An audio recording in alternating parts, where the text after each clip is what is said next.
CJI BR Gavai की अदालत से आई यानी सुप्रीम कोर्ट से आई आज एक टिप्पणी और एक फैसले ने मोदी और पूरे गैंग और तमाम चेले चपाटों को हिलाकर रख दिया है। हालात ये कि राहुल गांधी के एक मुख्यमंत्री को बड़ी राहत तो मिली है, लेकिन इसके साथ ही साथ राहुल गांधी के खिलाफ दर्ज अनगिनत मामले रद्द होने की कगार पर पहुंच गए हैं। सुप्रीम कोर्ट का हर फैसला अपने आप में एक कानून बन जाता है और उसी के तहत अब ऐसा लग रहा है जैसे राहुल गांधी को फंसाने की पुरजोर कोशिशें जो की जाती हैं, अब उन कोशिशों पर विराम लग जाएगा। नेता प्रतिपक्ष को भी बड़ी राहत मिलेगी। शुरुआत एक मुख्यमंत्री से हुई, कांग्रेस के मुख्यमंत्री से। क्या है पूरा मामला, जरा विस्तार से समझेंगे और यह भी समझेंगे कि कैसे आज सुप्रीम कोर्ट ने एक बड़ा झटका दे दिया मोदी और उनके पूरे गैंग को। नमस्कार, मैं स्वप्निल और आप मुद्दा देख रहे हैं। दोस्तों, आगे बढ़े उससे पहले एक छोटी सी अपील है।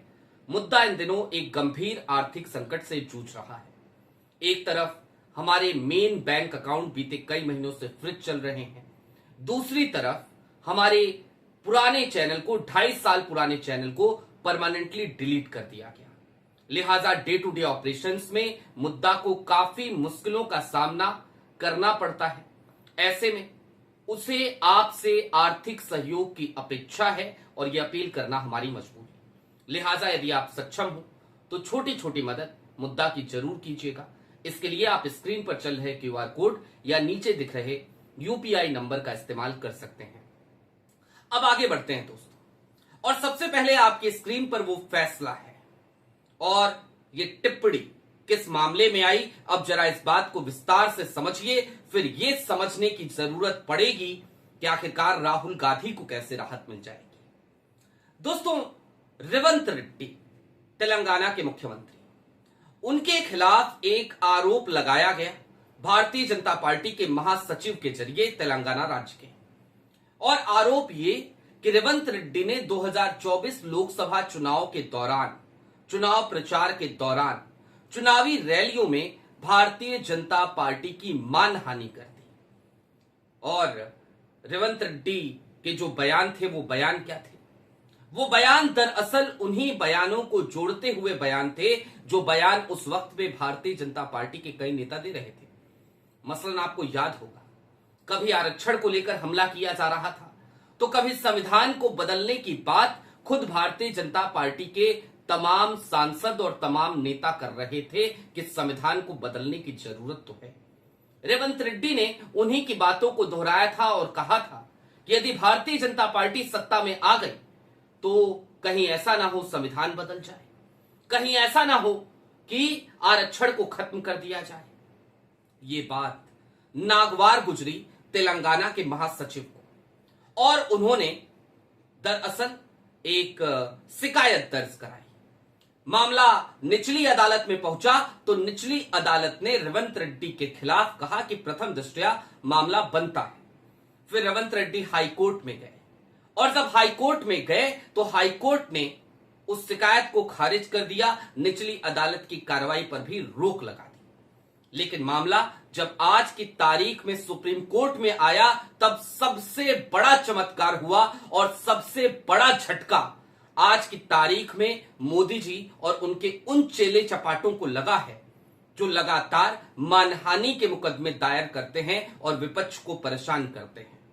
मानहानि के मामले में आपको पता है, सबसे ज्यादा प्रताड़ित अगर इस देश में कोई शख्स होगा तो उसका नाम राहुल गांधी है, देश का नेता प्रतिपक्ष। हर तीसरे दिन, हर चौथे दिन कहीं ना कहीं पेशी, कहीं ना कहीं तारीख मानहानि के मामलों की राहुल गांधी की लगती रहती है और पूरे देश में लगती रहती है। अब रेवंत रेड्डी का यह मामला जब आज सीजेआई बीआर गवई की अदालत में पहुंचा तो सीजेआई बीआर गवई की बेंच के विनोद चंद्रन भी वहां थे और जस्टिस रतुल थे, और सीधे तौर पर सीजेआई बीआर गवई ने आज एक बड़ी टिप्पणी करी मामले को खारिज करते हुए, याचिका को खारिज करते हुए। उन्होंने कहा कि हम कई दफे इस बात को कह चुके हैं कि अदालतों को राजनीतिक अखाड़ा ना बनाया जाए, लेकिन उसके बाद भी आप बाज नहीं आ रहे। भारतीय जनता पार्टी के लिए कहा उन्होंने, और उन्होंने इसके आगे कहा कि अगर नेता हो तो तुम्हारी चमड़ी मोटी होनी चाहिए। चुनावी रैलियों में दिए गए भाषणों के आधार पर मानहानि के मुकदमे दायर नहीं किए जा सकते, मानहानि के मुकदमे दायर नहीं किए जाएंगे, और हम इस याचिका को खारिज करते हैं। सीजेआई बीआर गवई की ये एक दलील रेवंत रेड्डी को मिली बड़ी राहत, और इसके बाद राहुल गांधी के खिलाफ चल रहे मामले रद्द होने की कगार पर पहुंच गए। कैसे, अब उस बात को समझ लीजिए। राहुल गांधी के खिलाफ अधिकतर जो मानहानि के मामले हैं वो कहीं ना कहीं चुनावी रैलियों के दौरान दिए गए भाषणों के ही हैं।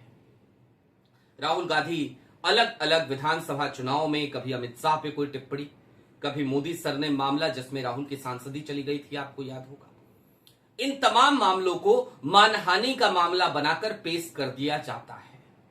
और राहुल गांधी एक राजनैतिक व्यक्ति हैं, वो चुनावी रैलियों में जाएंगे ही, भाषण तो देंगे ही, और उनके भाषण के कुछ हिस्सों को सुनकर उसे काट छाट कर अक्सर यदा कदा राहुल गांधी को अदालत में घेरने की कोशिश की जाती है, मामला मानहानि का बनाया जाता है।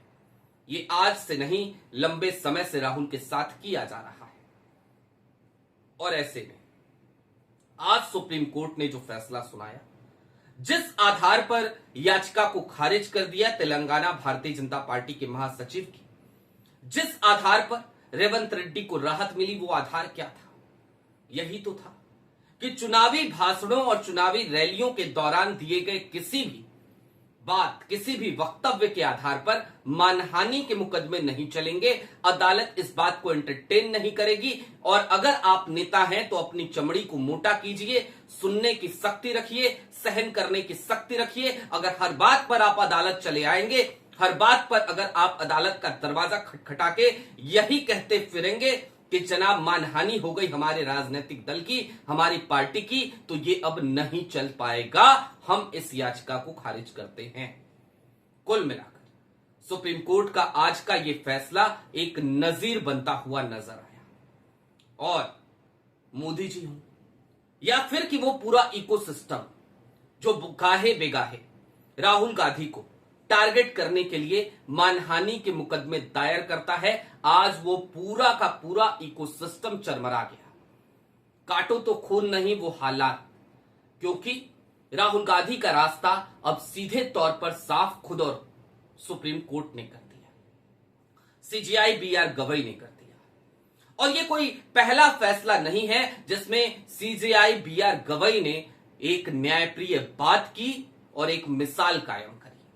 इससे पहले हमने आपको बताया था कि उत्तराखंड के एक मामले में कैसे सीजेआई बीआर गवई ने इस बात का भी रास्ता साफ कर दिया है कि चुनाव आयोग के ऊपर यदि कोई शिकायत आती है नोटिफिकेशन जारी होने के बाद, तो अदालतें हाथ पे हाथ रख के नहीं बैठेंगी। यानी कि सीजेआई बीआर गवई, जिनका कार्यकाल आने वाले 1 महीने के भीतर खत्म हो जाएगा, 1 महीने बाद खत्म हो जाएगा, 1-1.5 महीने उनके पास बचे हैं, वो तेजी से कुछ ऐसे फैसले लिख रहे हैं, तेजी से कुछ ऐसे फैसले सुना रहे हैं जिन फैसलों से निश्चित तौर पर आज की तारीख में देश के लोकतंत्र को मजबूती मिलेगी।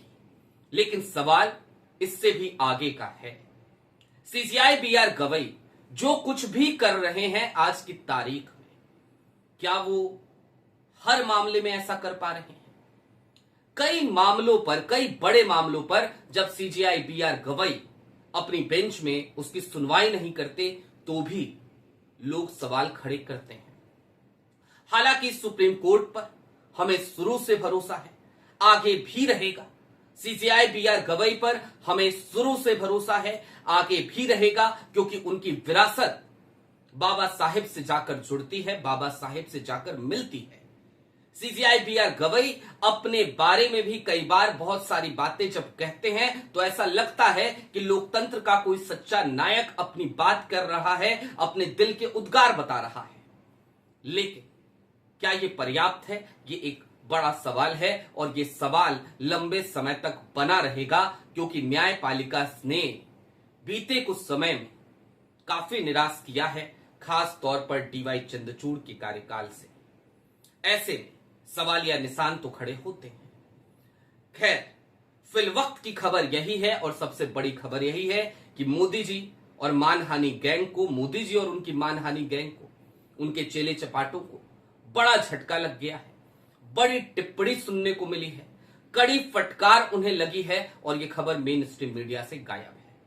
लेकिन हां, इतना तो है कि इस एक खबर ने एक राहत दी है नेता प्रतिपक्ष को भी, क्योंकि अब यह दलील दी जा सकेगी तमाम अदालतों में कि सुप्रीम कोर्ट का यह फैसला है कि चुनावी रैलियों के दौरान दिए गए वक्तव्य दरअसल मानहानि के दायरे में नहीं आएंगे। और यदि इन दलीलों को, इस फैसले को आधार बनाकर राहुल गांधी को आने वाले दिनों में राहत मिलती है, तो ये एक बड़ी बात होगी, बड़ी मिसाल होगी सुप्रीम कोर्ट को इसके लिए, और खास तौर पर सीजेआई बीआर गवई को इसके लिए धन्यवाद हमें देना चाहिए। अभी के लिए दीजिए इजाजत। ऐसे ही तमाम अपडेट्स, तमाम डेवलपमेंट्स के लिए जुड़े रहिए मुद्दा के साथ। चलते चलते फिर वही अपील, चैनल पे नए हो तो सब्सक्राइब करते हुए जरूर जाइएगा।